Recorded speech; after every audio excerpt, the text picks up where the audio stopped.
Hey, this is Judith with Days of Judah. I am coming with a long overdue update. Um, so about that thing, homeschooling. We're still doing it. We're still in it. But my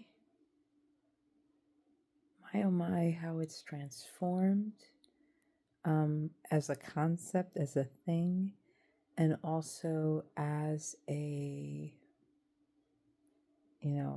I think it's transforming us, or at least I feel a transformation. We dipped our toes in January of 2023. We're currently in March of 2024, so still, I'd say we're still newbies. And also considering that we didn't go hardcore, we did not purchase curriculums or anything like that. Our children are small. Currently, they are 4 and 2, about to be 5 and 3. So everybody's still little. Yeah. So it's been very, very, it's been a learning journey. It's been very much a lot about observation of my children and myself. Somewhere along the way, I think I declared what we were doing as unschooling, which is more of a child-led learning approach. And I think it makes sense I think it just makes sense because I think as humans, not even just my kids, but as humans, I think we have things that we're geared toward we have ways that we work best. And we would all do well if we could have things that are shifted into a way and a perspective that makes sense to us so that we can grasp concepts and thrive and things like that. So now how a person does unschooling, I think, is a really broad spectrum. So I won't even get into that, but ours is very simple. There's no particular curriculum. We got, a few like kindergarten skills, books and things like that from like Staples and even Target and things like that. Just because my daughter enjoys it, and it's a nice way for me to kind of see some of the general skills that children are learning or generally learning at that age. And it helps me to think about things like, oh, maybe, like, oh, I didn't even think about that, or I don't want to miss that, or like I want to at least have the opportunity to introduce that concept. So we've been doing that, but then we've also just been doing a whole lot of lots and lots of library time. I never, I always heard homeschoolers say, oh, the library is so important. We always go to. I didn't get it until we, excuse me, until we got into it. We go to the library and we get books, and our librarians just, I guess, we may be the only homeschoolers that live in our current little area, but like we get, they look at us when we just walk out with like 2 big old tote bags full of books, because I'm like, we're learning, we're homeschooling, we're reading. And it really is, we do a lot of things. I try to be observant and listening to what my children are showing interest in and what they're, what's lighting them up. And so, for example, my daughter went to the librarian and said, do you have books about bees? And so we got as many books about bees as we could find. And for the things that we couldn't find at the library, I went on to YouTube, which is an amazing resource. And I found, read alouds on YouTube of books about bees.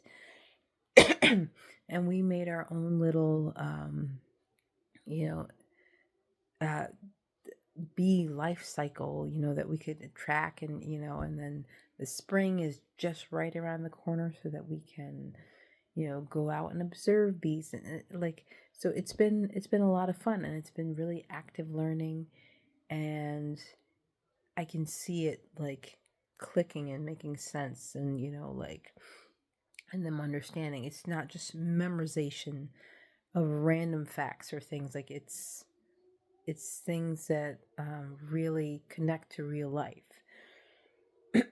So that's been really cool. When I spoke before about how it's kind of the process has transformed, um, I have a homeschooling planner. I've not abandoned it completely, but I've definitely put it down. Just be not because I want to give it up. I actually like having it, and I think it's an excellent way to track what you're doing. But we've had a lot of other family dynamics going on that we've had to take care of, that where I have not paid as close attention to it as I would like to. Um, but in the beginning, I mapped out everything in my planner, wrote every single thing down, um, and was a little bit more structured with what we were doing. Um, and then that kind of eased up, or I should say, I surrendered to the fact that it needed to ease up because our lives were, there's a lot going on. It was kind of crazy, kind of busy, kind of, things that required us to just let go of some of the the strictness of our rhythm. And so, and it's been okay. It's been okay, which is, I think there is something to be said for honoring your life phase and where you are at that particular time. And I think that's kind of like part of the heart of unschooling and homeschooling, is just honoring this chapter, this life phase. What does learning look like in this phase?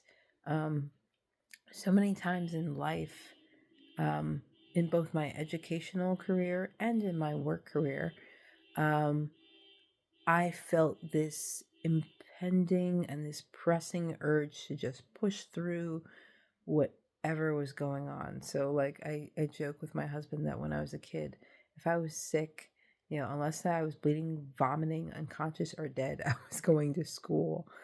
Um, and while that's, that's like that, Caribbean work ethic, which I appreciate. Um, but it's also like not giving space for like, like I your body needs time to rest and heal and all that kind of stuff.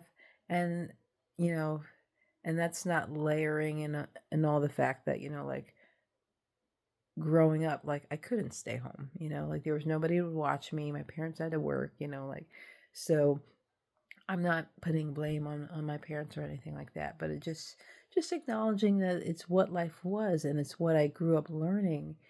And now that I have the opportunity to do things a little bit differently and the privilege, and I hate to say it's a privilege because I think every family and every parent should have the right and ability to practice parenting in a way that really works for their family, but we all can't, and that's frustrating. So I do acknowledge that it's a privilege, um, but the privilege to be able to go another way and do something a little bit different is really wonderful. So to be able to slow down when children are sick or I'm sick or whatever is going on, has been wonderful.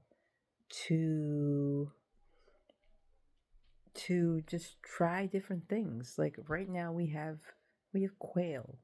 We have three little hens, like little hens, because my daughter has a fascination with chickens, and I don't have bandwidth for chickens, and we've got a lot of stray cats in our neighborhood. So having chickens outside and doing it would be, I don't think it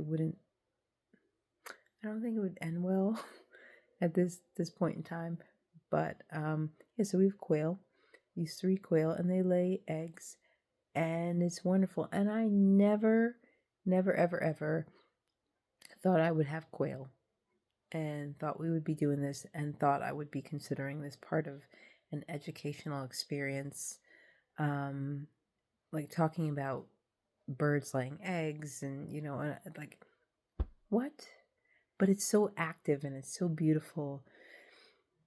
And it's learning that it is sensory and full and rich. And I mean, like, my daughter is going to remember holding eggs in her hand and talking and going to and saying hi to the quail in the morning and talking about, these things and talking about the biology of it. Like, I didn't have that as a 4-year-old. You know, anything that I learned was in a book, and it was in a classroom, and it had a time period in which I had to learn it and memorize it and all that kind of stuff. So this has just been a fascinating evolution for me. It's not easy. Um, it's not perfect.